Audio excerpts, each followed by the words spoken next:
I've spent the last 90 days trying to tame and domesticate a feral dog. Her name is Blossom, and I'm fostering her, and honestly, we've made some pretty significant progress in the last 3 months, so I want to show you how I've done it, what I've learned, and what the process has been like to essentially tame a wild animal. I'm gonna be honest, I had no idea what I was getting myself into. I thought I had dealt with scared and shut down dogs before, but she was on a totally different level. Was I completely in over my head at times? Possibly, yes, but a lot of fosters are. But did I keep pushing through after my breakdowns even when it felt impossible? Yes, I did. Because as a lot of you know, the first couple months that she was here, I could not even get near her or touch her. And I knew that I had to respect that to an extent. So really, I just spent the first couple of months sitting near her and letting her get used to my presence. She really seemed to despise my presence, so I did let her have limited access to my dogs, which she loves. What I've learned about social media is unfortunately a lot of people push their rescue and foster dogs past their threshold of comfortability for progress. And that was not going to happen with Blossom. There were many days and weeks where I didn't have any updates because all I did was sit next to her or near her,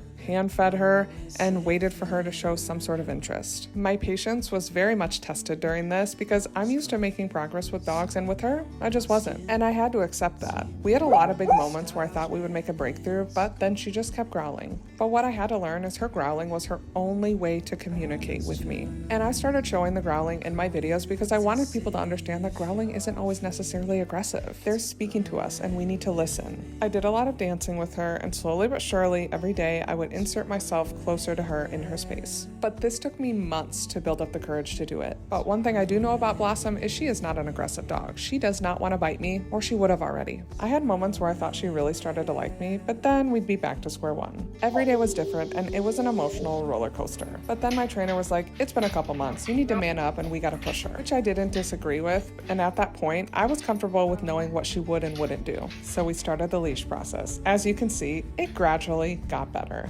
Once I started showing her that leashes meant good things, she calmed down. I always knew consistency was important in dog training because all trainers say it, but oh my gosh, this really opened up my eyes. So we kept going, kept pushing, even when I was sometimes nervous. When you are fostering a dog, you are the one that knows them best and you see their potential. And I still saw potential in her. And that's what's so important about this journey and other dogs is that most dogs have potential. Some dogs just take more pushing to find it. Not every foster dog is going to be like the ones you see on social media that make these quick turnarounds. And Blossom is and was essentially a wild animal, so she needs time. 3 months sounds like a long time, but we still have a long way to go. But if you would have told me 3 months ago or a month ago that she'd be using the bathroom outside, I'd be shocked. I cried, doubted myself, doubted her, but here we are 3 months later.